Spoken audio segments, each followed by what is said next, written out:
still coming in and out of the rain. Have a great time tonight. Laugh as much as you feel like. Clap. Be a part of it. We're going to do some songs that everyone knows that you can sing as loud as you want. Have a lot of fun tonight. We're going to start with you all singing Joy to the World, the Lord has come. I'm going to ask you to stand where you're at and let's enjoy one of the greatest Christmas carols of all time.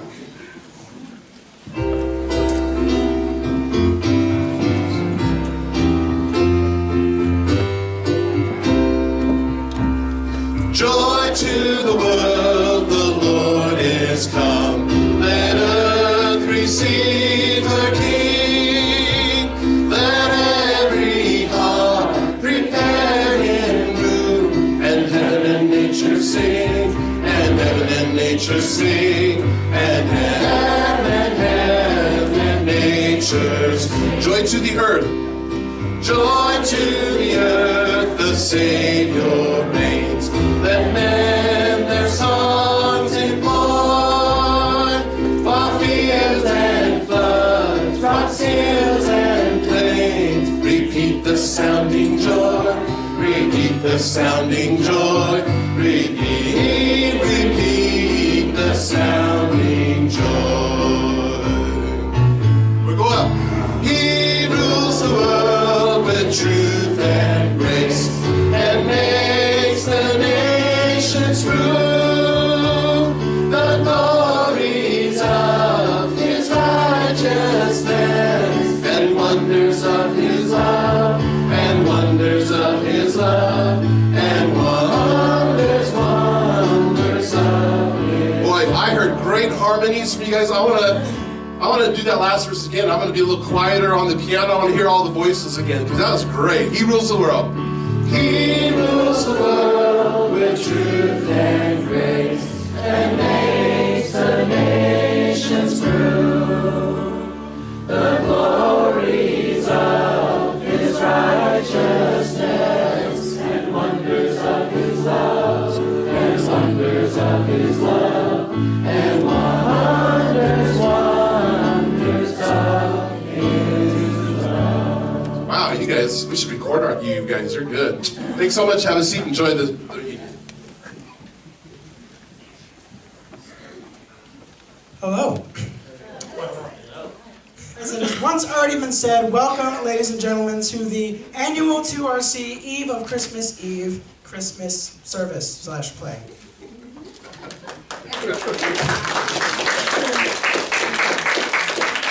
Tonight, we'll be presenting to you 4 separate classic Christmas tales, all centered around the theme of voices from Christmas past. Okay? To begin, we'll be presenting an adaptation of one of my favorite Christmas stories. As a child, as an adult, Dr. Seuss's How the Grinch Stole Christmas. Our version has the best first-hand witness that money can buy, or in this case, a rare, plump roast beast, and plenty of floof and whistles. The Who's from Whoville themselves. Please a hand for the Who's.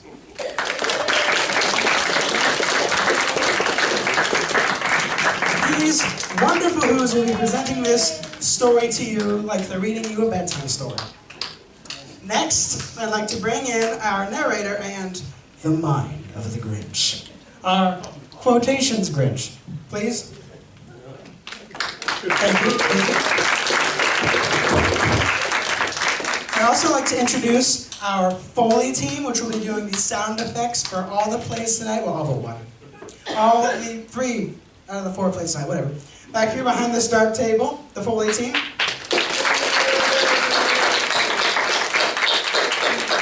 I'll be joining them back there briefly, momentarily. And then Rob, Klaus, and I on the piano for all the music. And finally, the Grinch himself, the star of our first play. I will not bring him up. He will be called when the time comes. He will be played by the uncle of all of these wonderful Who's here. The greasy uncle. Everyone has one. So, sit back, relax, and enjoy our rendition of How the Grinch Stole Christmas.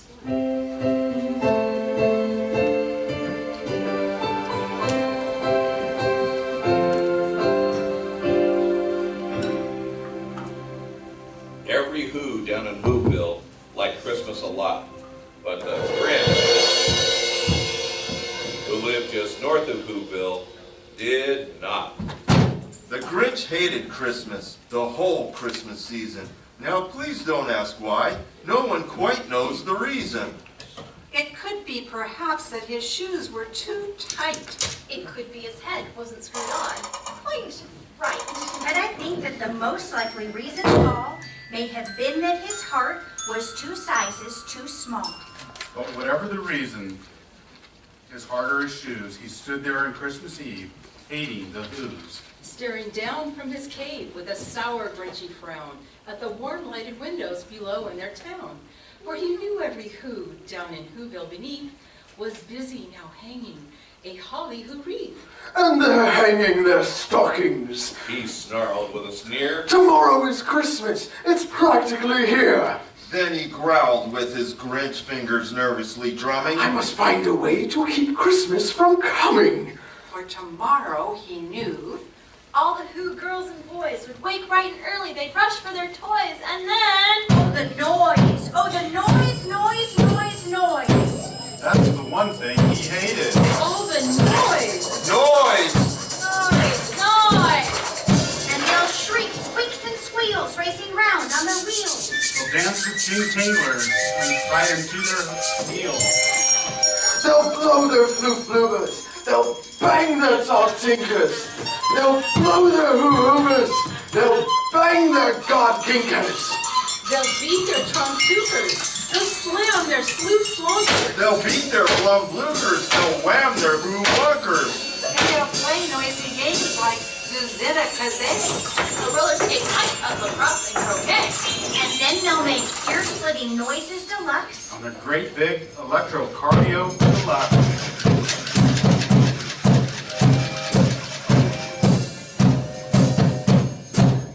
Then the Who will gather for a feast, and they'll feast, and they'll feast, and they'll feast, feast, feast. They'll feast on the Who pudding and red Who roast beast. A Who roast beast is a feast I can't stand in the least. And then he knew he'd do something he hated most of all. Every Who down in Whoville, the tall and the small, will stand close together. with Christmas bells ringing. They'll stand hand in hand. And those Who's will start singing. Forest, Doris, welcome Christmas, come this way. Forest, Doris, welcome Christmas, Christmas Day. And they'll sing, and they'll sing. And they'll sing, sing, sing, sing. And the more the Grinch thought of this Who Christmas sing, the more the Grinch thought. I must stop this whole thing. Why, for 53 years I put up with it now. I must find a way to keep Christmas from coming. But how? Then he got an idea. An awful idea. The Grinch got a wonderful, awful idea. I know just what I'll do. The Grinch laughed at his throat. And he made a quick Santa Claus hat and a coat. Then he chuckled and clucked. What a great Grinchy trick. With this coat and this hat, I'll look just like Saint Nick.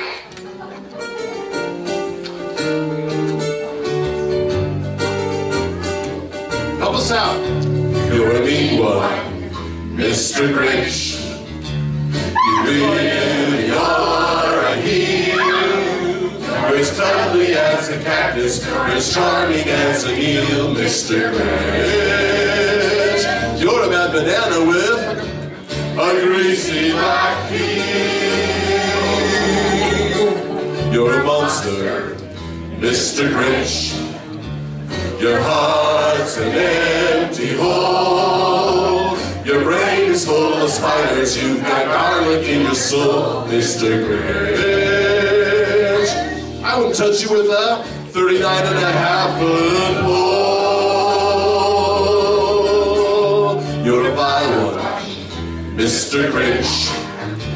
You have termites in your smile. You have all the tender sweetness of a seasick crocodile, Mr. Grinch. Given the choice between the two of you, I'd take the seasick crocodile.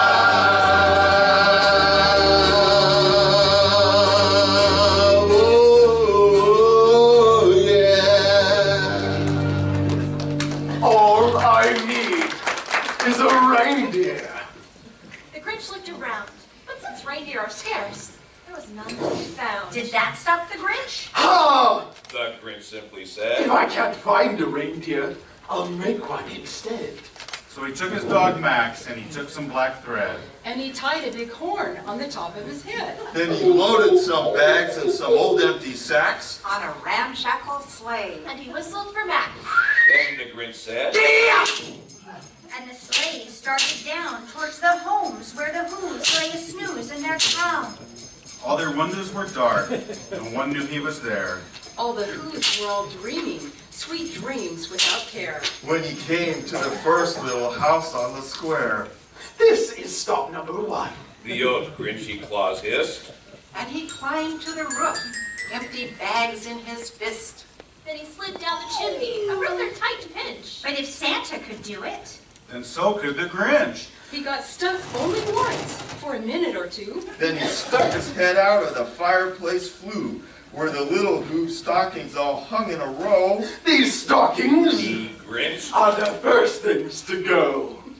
Then he slithered and slunk with a smile most unpleasant. Around the whole room, and he took every present. pop guns, And Punas. Pantukas. And drums. Checkerboards. Sizzle beaks. popcorn, And plums. Then he stuffed them in bags. Then the Grinch very nimbly stuffed all the bags one by one up the chimney. Then he slunk to the icebox. He took the cookies. he took the whole pudding. He took the roast beef. He cleaned out the icebox as quick as a flash. Why, that Grinch even took the last can of Who hash.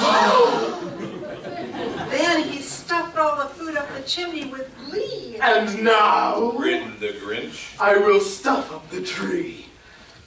And the Grinch took a tree, and he started to shout. When he heard a small sound, like the coo of a dove. He turned around fast and saw a small Who. Little Cindy Lou Who. Who was no more than 2. The Grinch had been caught by this tiny Who daughter, who got out of bed for a cup of cold water. She stared at the Grinch and said, Santa Claus, why? Why are you taking my Christmas tree? Why? But you know, that old Grinch was so smart and so slick, he thought of a lie. And he thought it up quick. Why, my sweet little tots? the fake Santa Claus lied. There's a light on this tree that won't light on one side. So I'm taking it home to my workshop, my dear. I'll fix it up there, and then bring it back here. And his fib fooled the child. Then he patted her head, and he got her a drink, and he sent her to bed. And when Cindy Lou Who was in bed with her cup, he crept to the chimney and stuffed the tree up.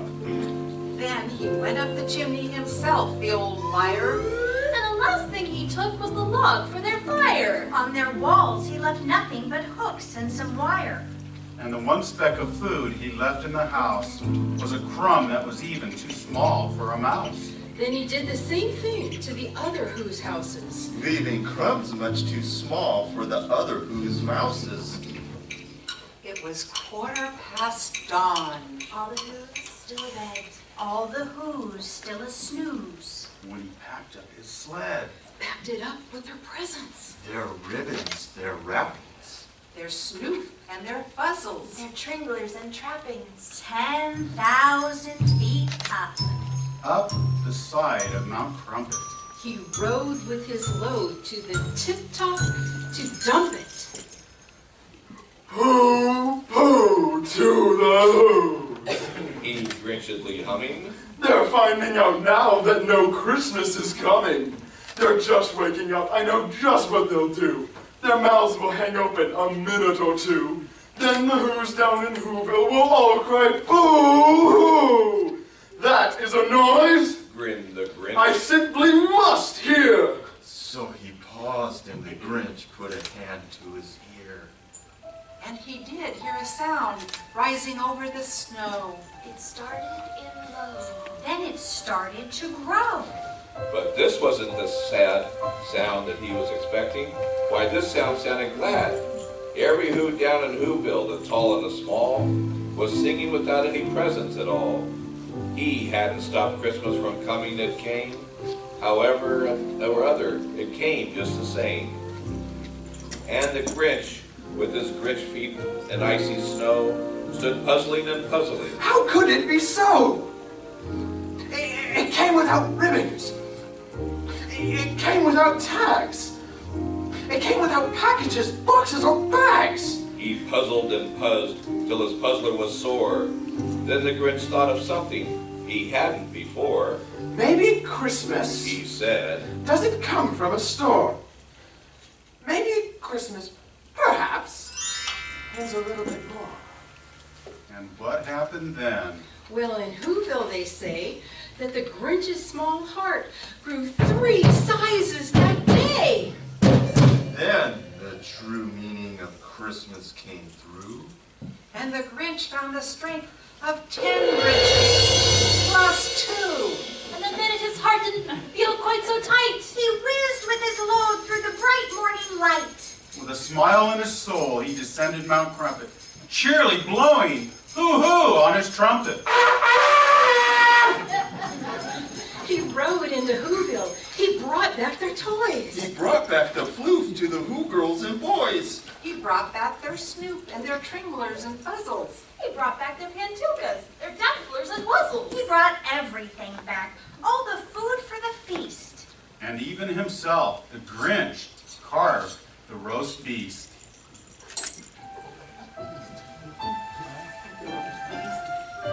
Welcome Christmas, bring your cheer. Cheer to all who's far and near. Christmas Day is in our grasp, so long as we have hands to clasp. Christmas Day will always be, so long as we have we. Welcome Christmas, while we stand, heart to heart, and hand in hand. Daru Flores, Daru Flores, welcome Christmas, come this way.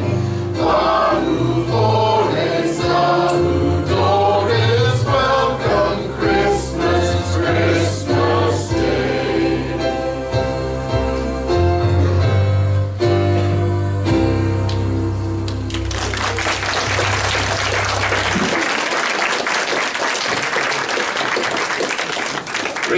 Great job, first group. Love it. Let's have all of you now help us out with one of the great, kind of a classic Christmas songs. It's so old that the words don't make any sense anymore for some of us. But I think for a lot of you, you'll be able to sing nice and loud and it'll make a lot of sense. It's great.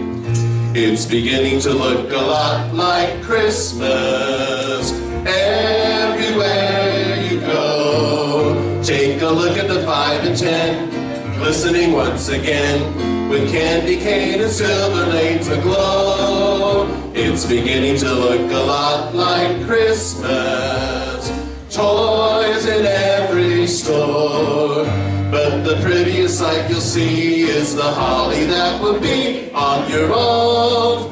Here we go, lots of fast words. A pair of hop-along boots and a pistol that shoots is a wish of Barney Hibbin. Come on!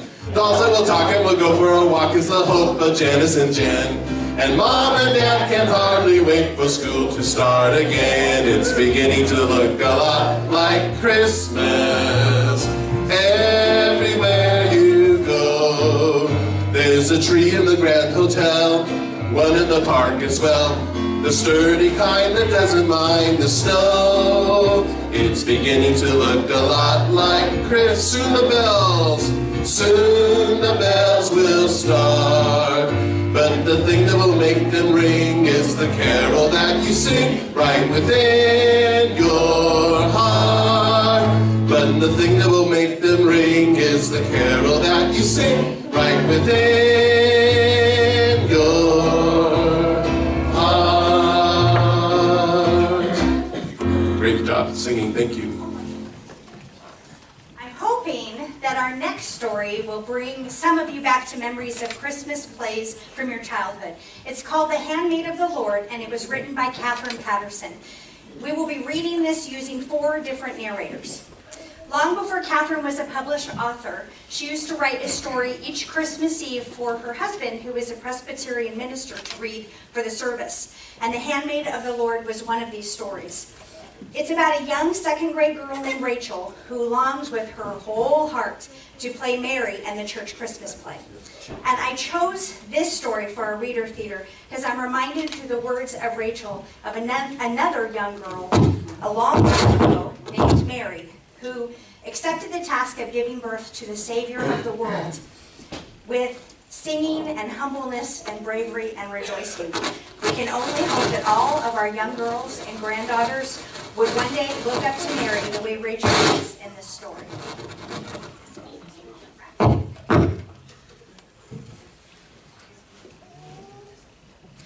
People think when your father's the minister that you get special favors, like you were God's pet or something. Rachel, for one, knew absolutely, positively that it was not true. God didn't love her better than Jason McMillan, who was getting an entire set of Mighty Morphin Power Rangers for Christmas.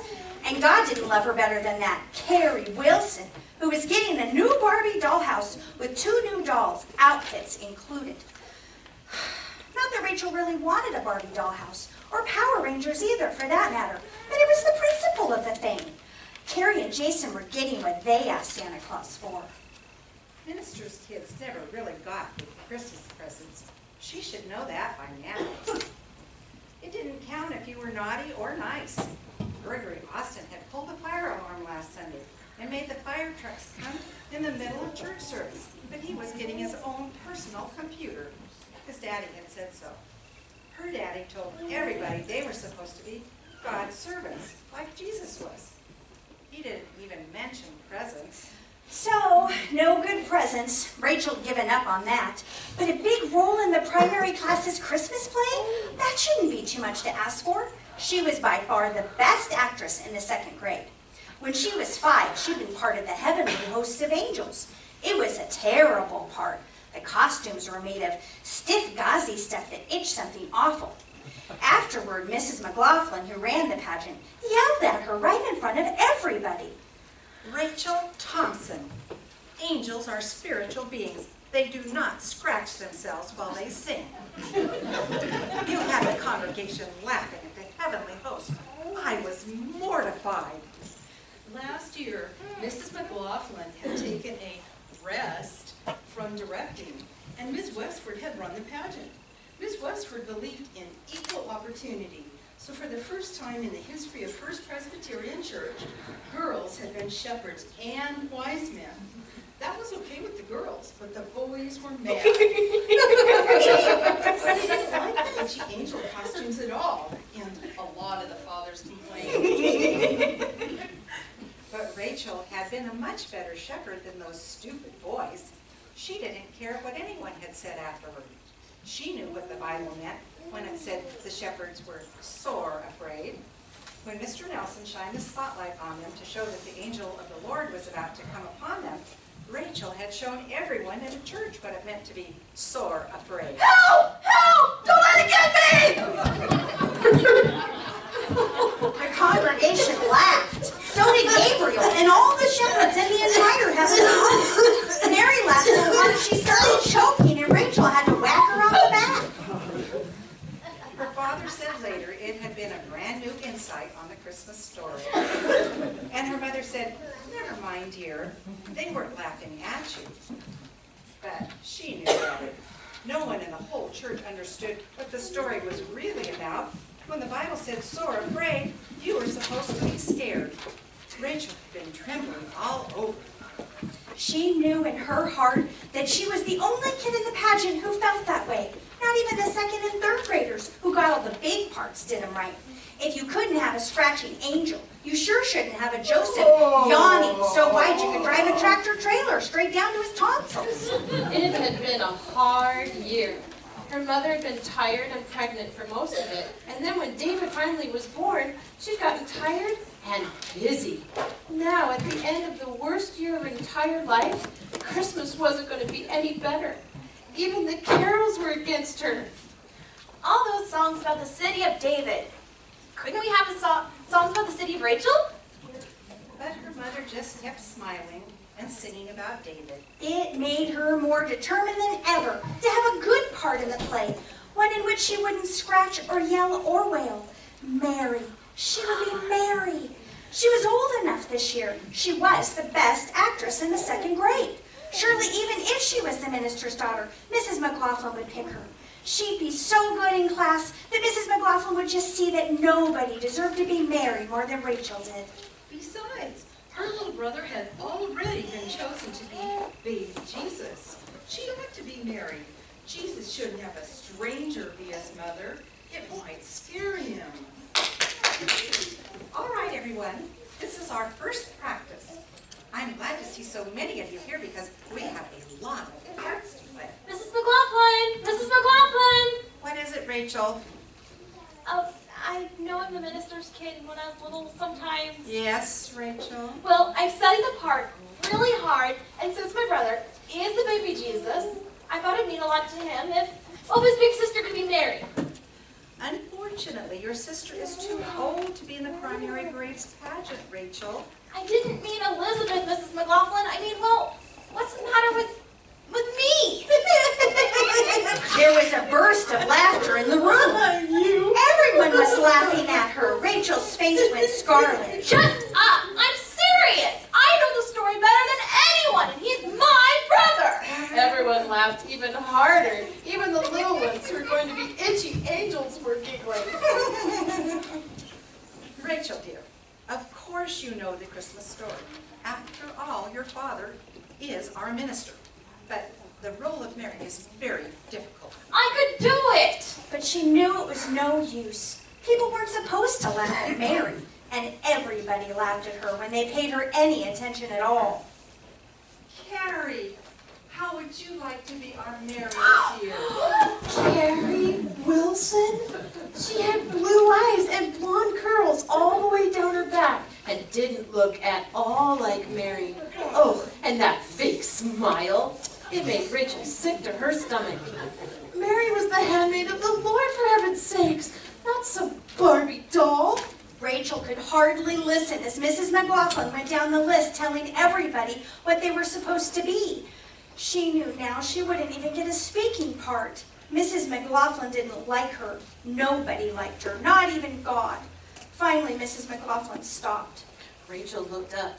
She hadn't heard her name.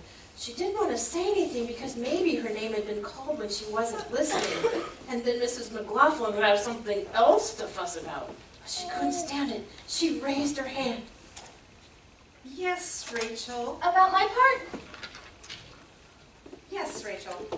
This year you have a very important part. I do? Yes. You will be our understudy. What? Well, since you know the story so well, you will be prepared to substitute in case any of our actors become ill or unable to perform. Substitute? You mean I don't have a part of my own? You have all the parts. Why, in case, suppose, for example, Gabriel should lose her voice. You would step in and be our Gabriel. Or if our Mary were to suddenly have to visit her grandmother in Ohio, you would step in and be our Mary. My grandmother's coming here for Christmas. Mrs. McLaughlin. Rachel wasn't stupid. She knew what Mrs. McLaughlin was doing. She wasn't keeping Rachel from having a big part. She was making sure Rachel wouldn't have any part at all. She told her mother she was never going back to Sunday school again in her whole entire life. But of course she went back. Ministers' children have to go to Sunday school. It's the law or something. And then a miracle happened. 1 week before Christmas, Carrie Wilson, who wore the world's prettiest little blue leather boots, slipped on the ice in the mall parking lot and broke both her arms. Both her arms! Rachel was overcome with exceeding great joy. God did love her. He did. 1 arm might count as an accident, but 2 arms were a miracle. God meant business. No matter how determined Mrs. McLaughlin was to keep her out of the play, God was going to make sure not only that she got in, but she got the most important part in the whole shebang. She was going to be Mary, the handmaid of the Lord. She went early to the dress rehearsal so Mrs. McLaughlin could try the costume on her. It fit perfectly. Well, it would have fit practically anybody. Those robe things weren't exactly her size, but Rachel took it as a good sign when Mrs. McLaughlin sighed and admitted that, yes, it fit. Don't you worry, Mrs. McLaughlin. I'm the understudy. I know the part perfectly. Which was a little silly, since Mary didn't say a word. Just looked lovingly into the manger while everyone else sang and carried on. I know you worry, Mrs. McLaughlin, but nobody's going to laugh at me this year. I promise. She was so happy. Gloria, Gloria, but she had to get the before 7 o'clock. Gloria, she couldn't let a stray Gloria come to this when she was behind that manger. God might understand, but Mrs. McLaughlin sure wouldn't. She was all dressed in the sky blue robe, sitting quietly, looking down into the empty manger. Mrs. McLaughlin, hoarse from yelling at the heavenly host, was giving last-minute directions to the wise men, when suddenly the back door of the sanctuary opened. Why, Mrs. Wilson, Carrie! Rachel jerked up in alarm. It was Carrie. Standing in the darkened sanctuary, her fake fur-trimmed coat hanging off her shoulders, both arms bound to the front of her body, her fake smile gleamed. Oh, my brave little girl insisted the show must go on. I talked to Dr. Franklin, and he said it would be the very best thing in the world for her. Oh, she was so distressed about letting everyone down. It was having a negative effect on the healing process. Two mothers yanked the beautiful blue robe off Rachel and draped it over Carrie's head. See? Oh, it was meant to be. It perfectly hides her casts. Rachel slunk off the platform and slumped down in the first pew. No one noticed. All the adults were oohing and awing about how brave Carrie was to come and save the play. Oh, yes, she's in terrible pain, but she couldn't bear to disappoint you. No one cared that Rachel was disappointed, not even God. Of course, God had known all along that Carrie would show up at the last minute and steal back the part.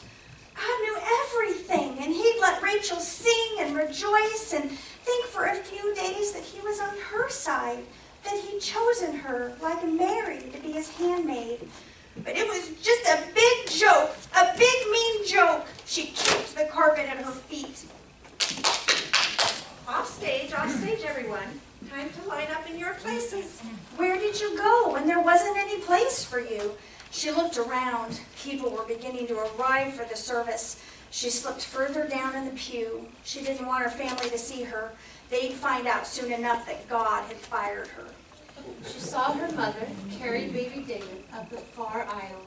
Oh, he was sucking happily on his pacifier. David will be a good Jesus. Everyone will say so. Mrs. McLaughlin was waiting at the door to the hall. She took David and said something to Mom, who cocked her head in a doubtful manner.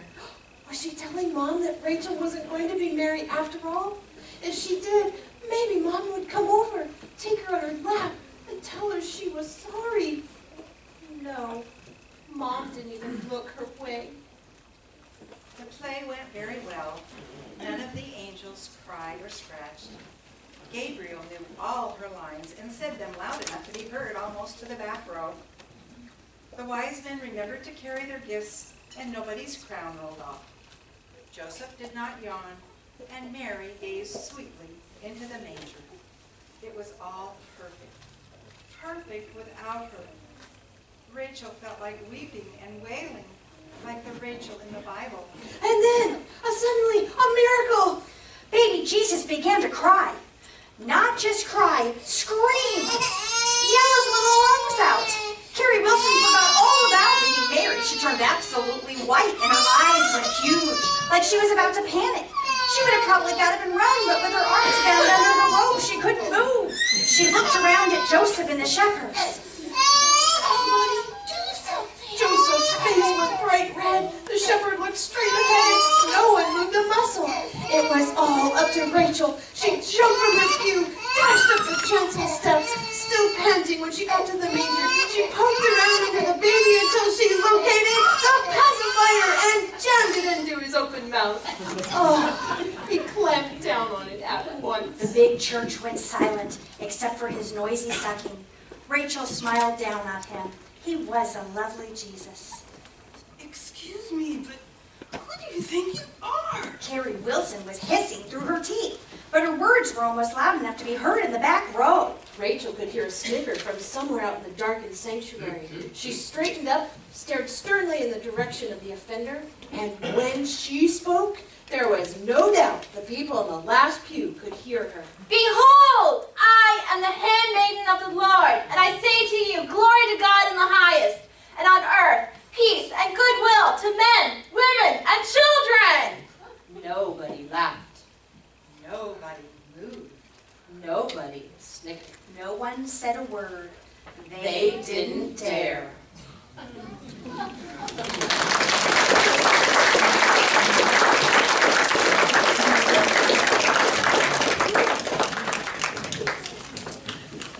We apologize for the mic problems. I hope you can hear well enough. Let's stand together.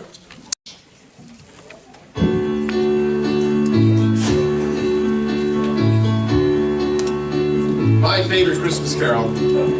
Angels we have heard on high, sweetly singing o'er the plain, and the mountains in reply echo back their joyous strains.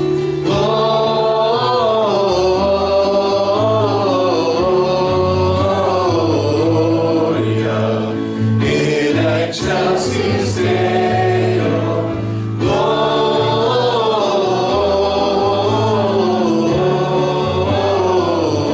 Gloria in excelsis Deo.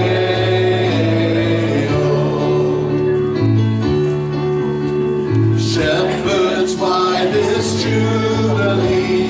Why your joyous strains prolong? Say what may the tidings be, which inspire your heavenly song.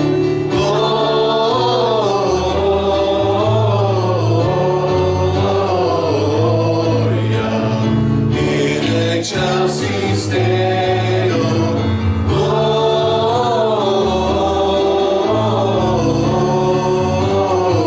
Gloria in excelsis Deo.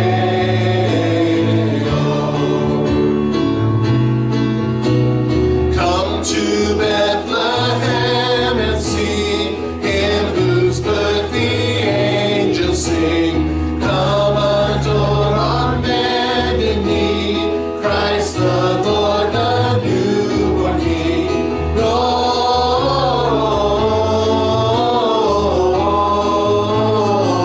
Gloria in excelsis Deo.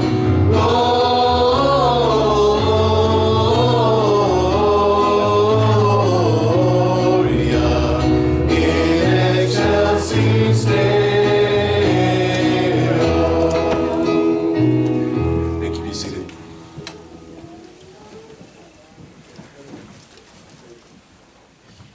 Our next story will take us back to a Christmas Eve night many decades ago. It's called The Gold and Ivory Tablecloth, and it was written by Reverend Howard C. Shade of the First Reformed Church of Nyack, New York. Reader's Digest published this story in December of 1954 under the category Drama in Real Life. It was then and is now treasured by many. So multiple revised versions have cropped up over the years, causing many to dismiss this as nothing more than a myth. This is an actual picture of the altar area where these amazing events unfolded, and it is still in use today. I found when I researched this church that Reverend Shade did in fact spend 8 years in service in Nyack, New York. And I also found that directly across from the front door of the church is in fact a bus stop.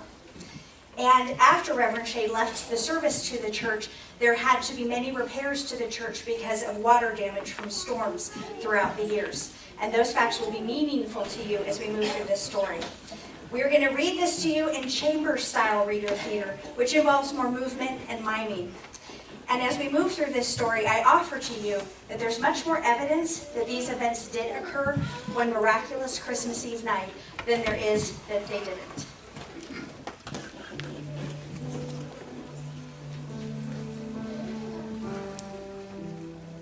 At Christmas time, men and women everywhere gather in their churches to wonder anew at the greatest miracle the world has ever known.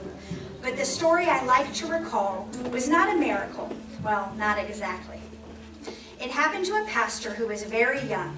His church was very old. Once, long ago, it had flourished. Famous men had preached from its pulpit, prayed before its altar. Rich and poor alike had worshipped there and built it beautifully. Now the good days had passed from the section of town where it stood, but the pastor and his young wife believed in their rundown church. They felt that with paint, hammer, and faith, they could get it in shape. Together, they went to work. But late in December, a severe storm whipped through the river valley.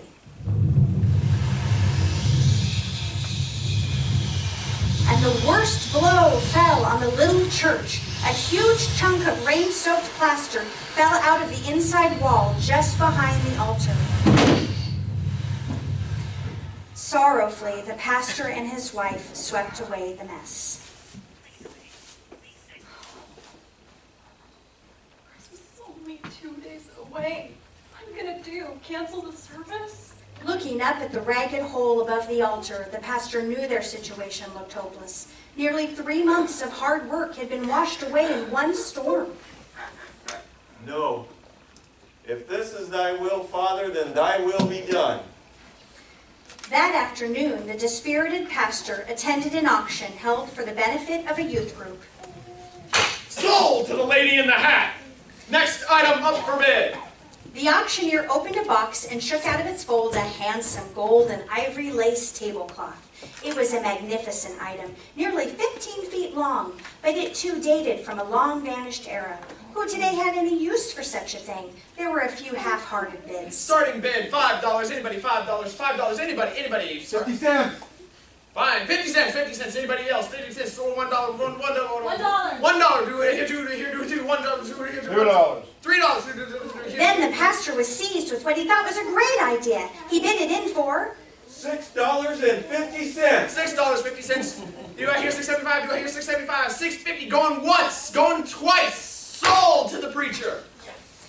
carried the cloth back to the church and tacked it up on the wall behind the altar.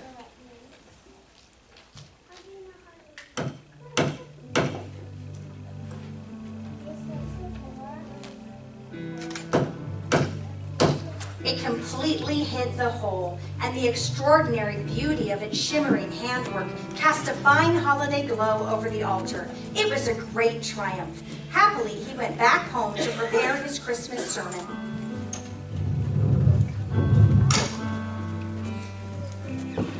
Just before 1 o'clock on the day of Christmas Eve, as the pastor returned to open the church door, it almost flew out of his hand, caught up in the icy wind that was now mixed with snowflakes. Suddenly, he noticed a woman standing in the cold at the bus stop at the corner. Hello!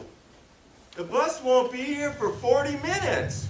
Why don't you come inside and get warm? Oh, thank you.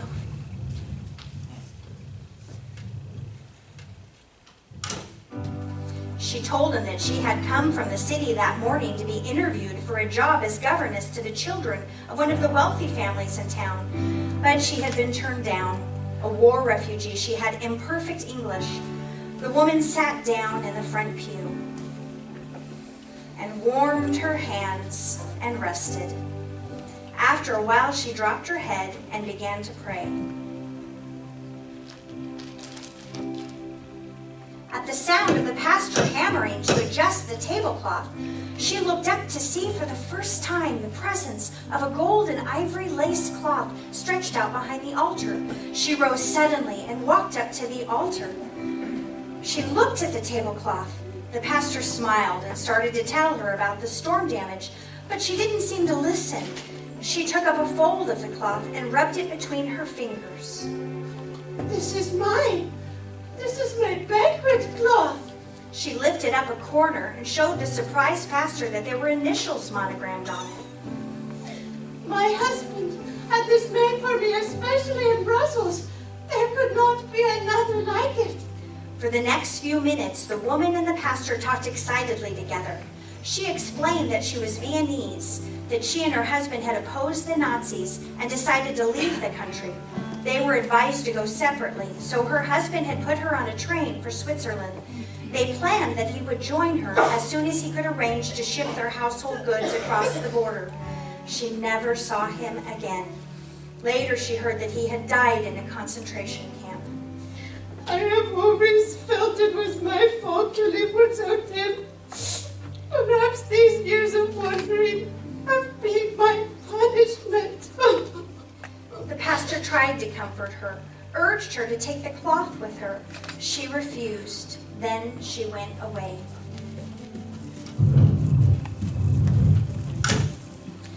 Later that evening, after a beautiful Christmas Eve service,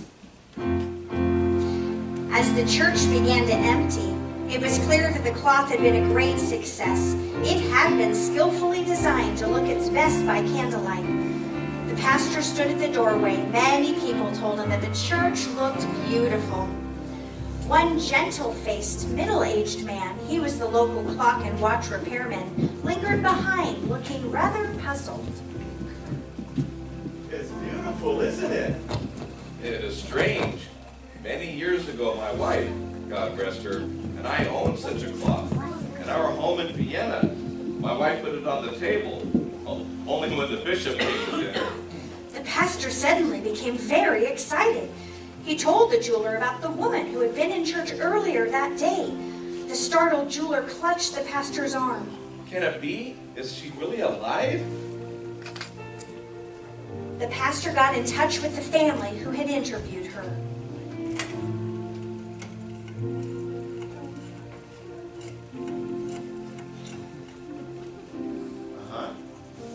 Yes.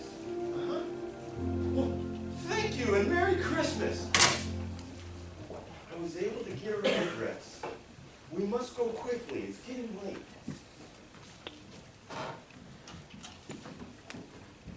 Then, in the pastor's car, they started for the city.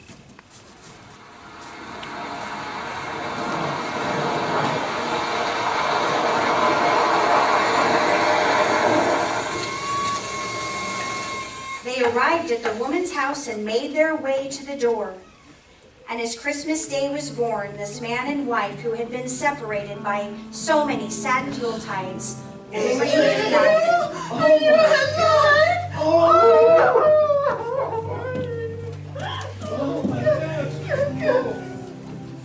To all who heard this story, the joyful purpose of the storm that had knocked a hole in the wall of the church was now quite clear. Of course, people said it was a miracle, and I think you will agree it was the season for it.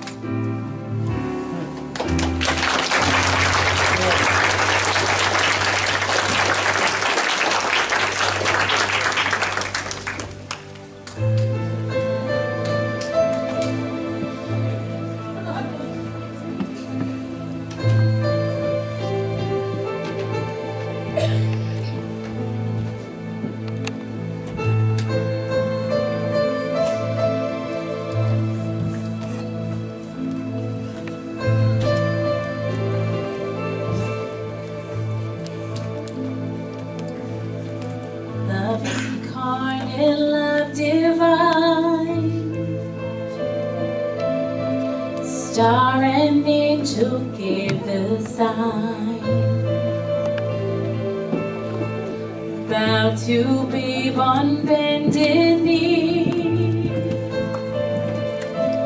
the Savior of humanity. Unto us a child is born. He shall reign forevermore. Noel, Noel, come and see what God has done. Noel, Noel, the story of amazing love, the light of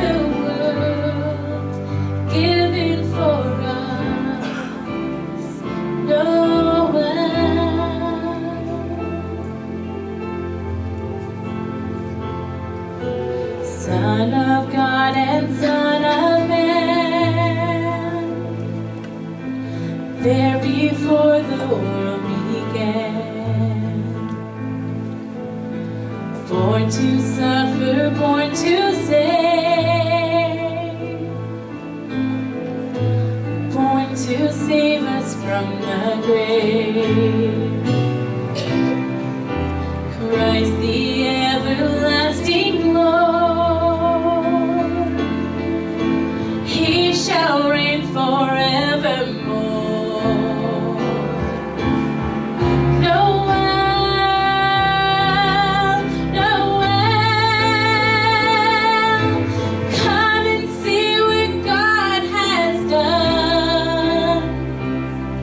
Noel,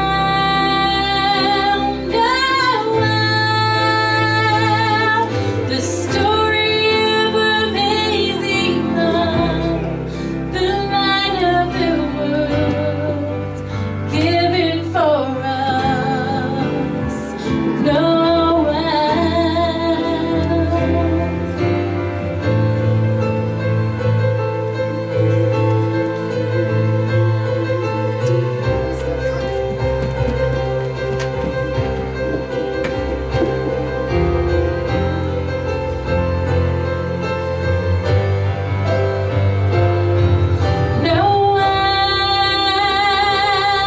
Noel, Noel, come and see what God has done. Noel, Noel, the story of amazing love, the light of the world, given for us. Noel.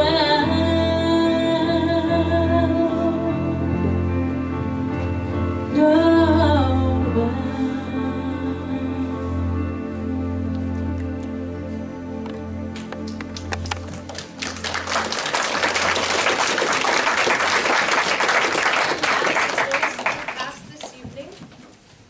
The last voice of the past this evening is about war. Ever since mankind has been on the earth, there has been war. But this war captured our hearts and the spirit of Christmas like no event before or since. Tonight we return to that war, that time, where presents were exchanged with the enemy instead of gunfire, goodwill instead of hatred. It was near the beginning of World War I, heavy losses on both sides, supplies and ammunition low. Both sides dug deep trenches to await the new year and reinforcements. The once upon an enemy far away was now only 30 to 60 yards away, close enough for their voices to be heard, close enough to understand and endure the same harsh life in the trench, the rain, the bitter cold, the mud. Close enough to create a yearning in the heart to know and understand the enemy. It was still early in the war. Gases not yet dropped, tanks not yet rolling. Civilization not yet destroyed still stood as a beacon of humanity. Contact strictly forbidden. Yet one war, 1 year, 1 day, it happened. Come now with us back to the true story of the Christmas truce as compiled for you by Chris Baker through the lives of 4 soldiers. Christmas Day, 1914, the Christmas truce.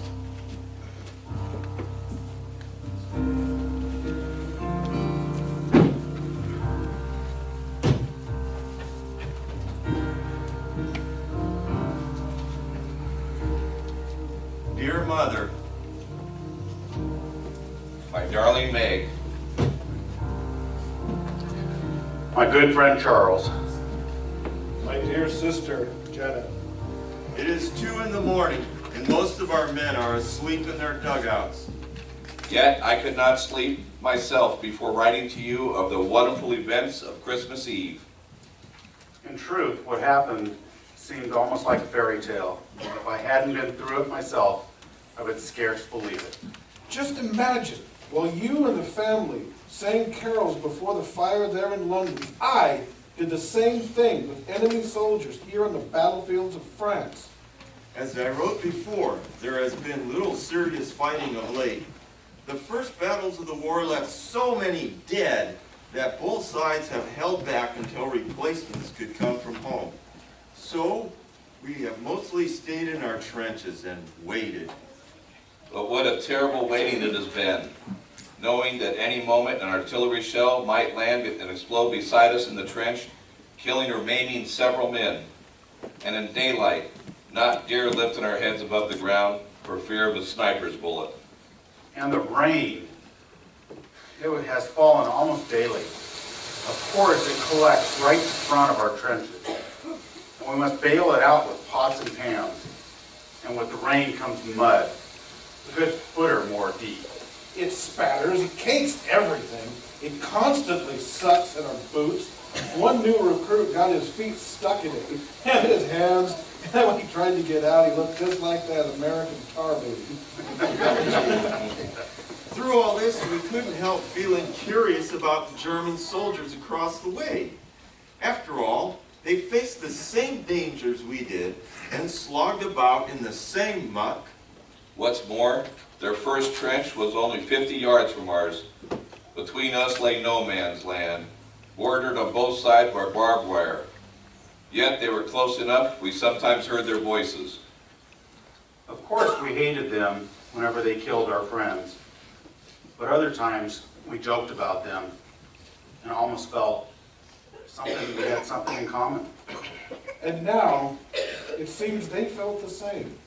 Just yesterday morning, Christmas Eve day, we had our first good freeze.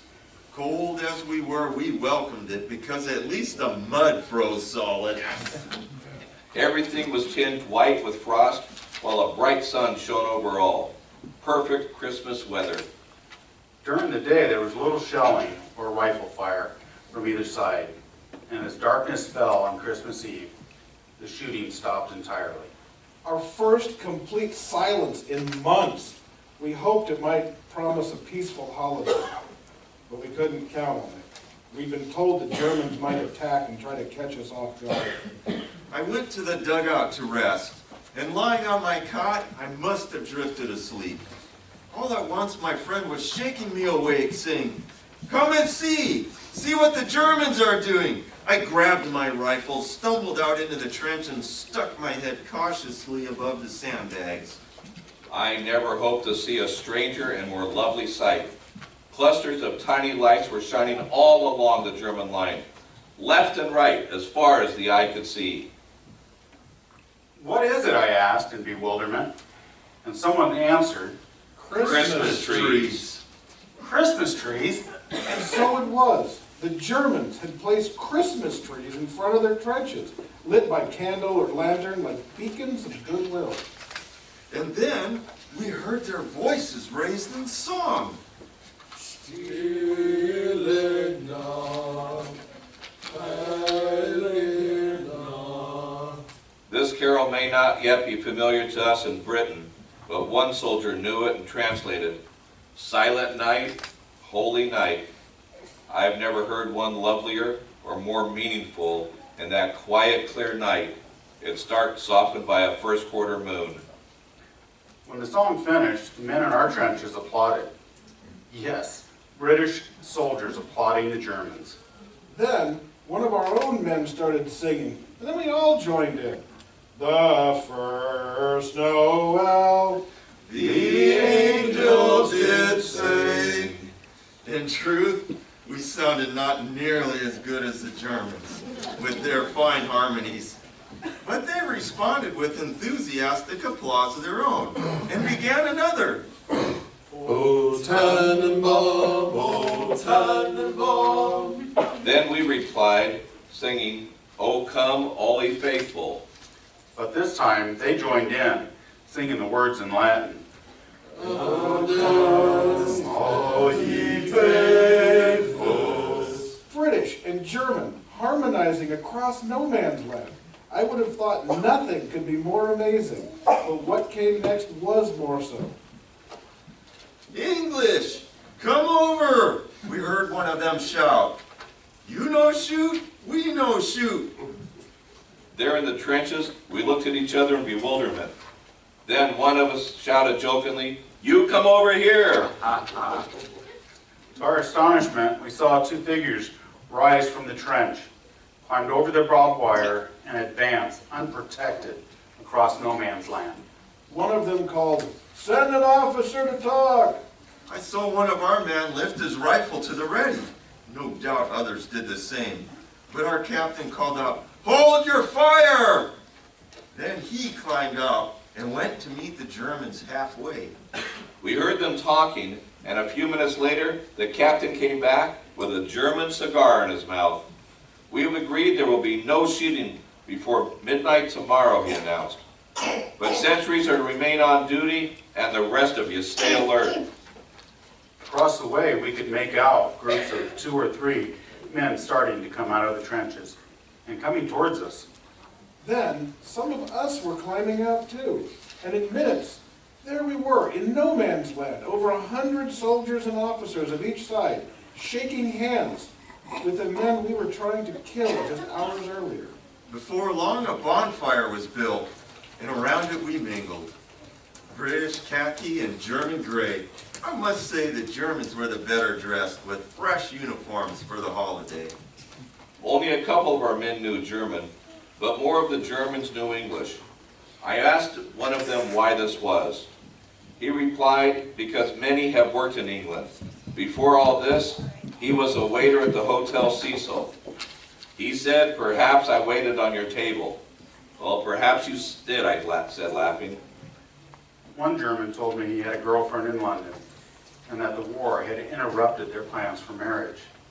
I said, "Don't worry, we'll have you beat by Easter, and you can come back and marry the girl." He laughed at that, and he asked if I would send her a postcard he'd give me later. And I promised I would.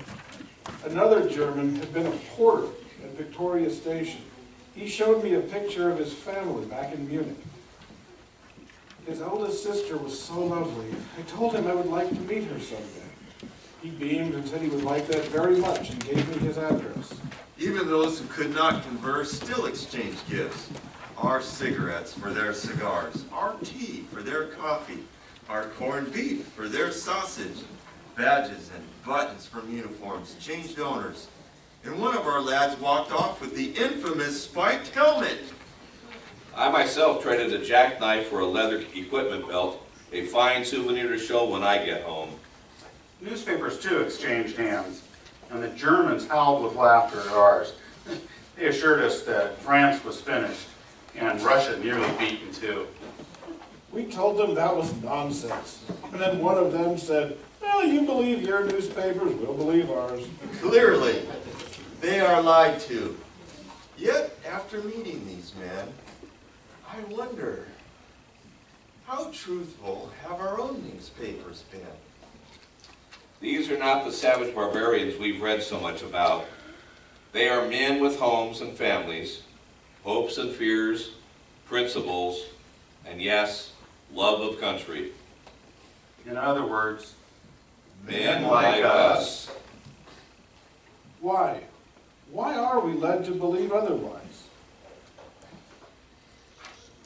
As it grew late, a few more songs were traded around the fire, and then all joined in for "I Am Not Lying to You," Auld Lang Syne. Then we parted with promises to meet again tomorrow. Even some of us talked of a football match. I was just starting back to the trenches when an older German clutched my arm. "My God," he said, "why cannot we have peace and all go home?"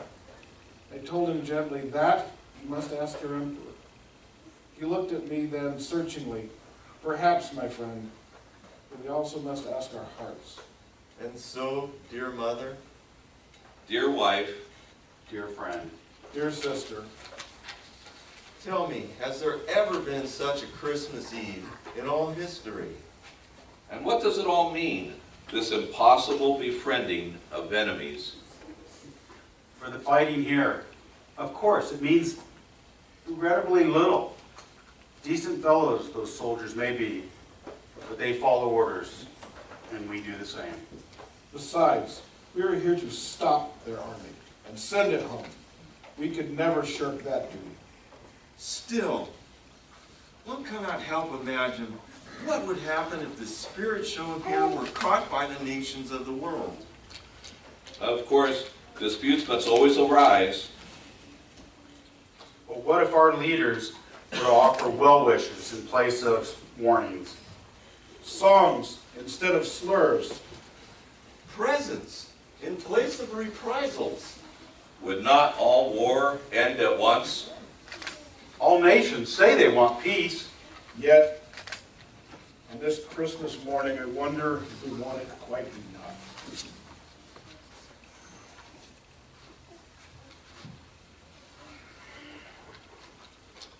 Yours truly. Yours always. Sincerely. With all my love. John. Andrew. Philip. Tom.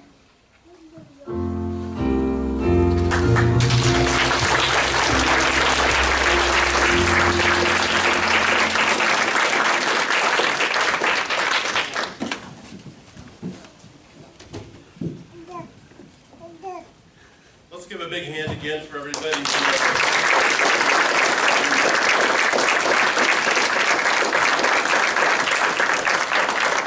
Can you guys hear me? Is the mic on? I don't think it's on. Kenny, the one that Shauna Ray had. How's that? Anybody want to try? There we go. Peace on Earth. That was the theme of that last sketch from the Christmas tree. It's an amazing true story. It's a common phrase. Peace on earth. We hear it every Easter, every Christmas. Maybe on Easter too. I'm just so blown away that I'm so hot. I'm so tall. The heat up here is amazing. It's great. It's great. For a lot of you, though, I know that peace on earth is something that you've never have felt, and certainly not this time of year. It's just so hard. There's so much going on. There's so much distraction. There's so much crisis. Peace on earth is something for a lot of us is just very impossible to even fathom. Wouldn't it be wonderful if a nation never fought against nation again? Wouldn't it be great if couples didn't argue or fight anymore? Wouldn't it be miraculous if a teenager didn't sass their parent ever again? Wouldn't it be wonderful if we knew that radical Islam would not attack us ever again? Wouldn't that be amazing? Here's the truth, with the Bible as my source. Peace is not found in the hearts of humans. Peace can only be found in Jesus. Peace can only be found in Jesus. The prophet Isaiah, he foretold of the Messiah coming 600 years before Jesus was born. And he said that the Messiah would be the Prince of Peace. Jesus himself, he was talking to his friends right before his death, and he said, peace I give you. What I'm going to give you is peace of mind, peace of heart. And the peace that I give you, the world cannot give. So don't be troubled. Don't be afraid. Jesus himself said it. The peace is not found in the hearts of humans. It's not found in the world. Peace is only found in Jesus Christ. I was talking with someone recently about the very current, very real issue about foreign refugees coming into the United States. And this person was totally against it, and they used this argument that I'm sure you've heard, maybe you believe this yourselves, that we just can't risk allowing radical, terrorists to come in. We can't let that happen. And our conversation continued until this person finally said to me, but Rob, I'm just so scared. And it was such an honest moment. It was pretty incredible. And I felt that fear. And I think it sums up the way a lot of us feel about a lot of things. We're scared of what might happen. And I don't know about you, but sometimes some of our peace-o-meters, they get a little low. Whether it's because of anger or fear or whatever kind of thing is going on, there just seems to be very little peace. You feel like maybe you're peaceless. But I just remind you once again, peace is not found in the hearts of humans. Peace can only be found in Jesus Christ. How does Jesus really make a difference? Man, I wish I could have a number of people here to stand up and share how Jesus fills their peace tank up. It's pretty amazing. Do you remember the Bible story about Paul and Silas? I'll just give this one quick example. Paul and Silas were missionaries. They were out talking about Jesus to people who'd never heard before.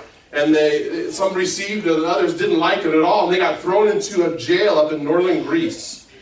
You can read about it in Acts 16. Pretty graphic story, a description of what happened. They were stripped down naked. They got whipped and beaten up. Their feet, they were put in those wooden stocks in the prison cell. They're basically left hungry and just, I can't imagine being in that situation. And in fact, if I was there, I think I'd be confused. I think I'd be angry. I don't know how you'd feel if you were in that prison cell. I'd be asking God some questions. What's going on here? I'm doing this for you, God. But instead, Paul and Silas, they didn't complain or mumble or worry. What they simply did was they started singing. They started singing songs to God about the Lord. They started singing songs about their Savior. It was amazing what started to happen. And their singing got stronger and stronger. And the story goes on. It says God brought an earthquake. And that earthquake was strong enough that it opened up the cells and things went crazy. All the prisoners, we don't know how many there were, but all the prisoners that were in there were basically freed of their chains and the stocks. They were free to go. Paul convinced them not to leave. The jailkeeper runs in, worried, but he finds all the prisoners are still there. And he's blown away by this man, Paul. You don't have all the story, but it's amazing what happens. This jailer, he is so overwhelmed by all that has happened. He just cries out to Paul, "What must I do to know your God? What must I do to be saved?" And Paul said those great words that maybe you've heard before: believe on the Lord Jesus Christ, and you will be saved. You and your entire family. Wow. Peace is not found in the hearts of humans. Peace is only found in Jesus Christ. I guess I want to challenge you this holiday season to try what Paul and Silas did. Instead of worrying, instead of being angry, instead of being sad, try to replace that with a worship and a praise to the Lord. See what that feels like. If God feels far away from you, give it a try. Talk to the Lord. See if He might respond to you. I know He's done that in my life, and I know He'll do that for all of you if you're really, really willing and wanting to hear from Him. He will fill that peace in your heart that no one else can. Peace is not found in the hearts of humans. It's only found in Jesus Christ. When life's unfair, focus on Jesus. When peace can't be found in this earthly situation, look for the real peace that comes from the Prince of Peace.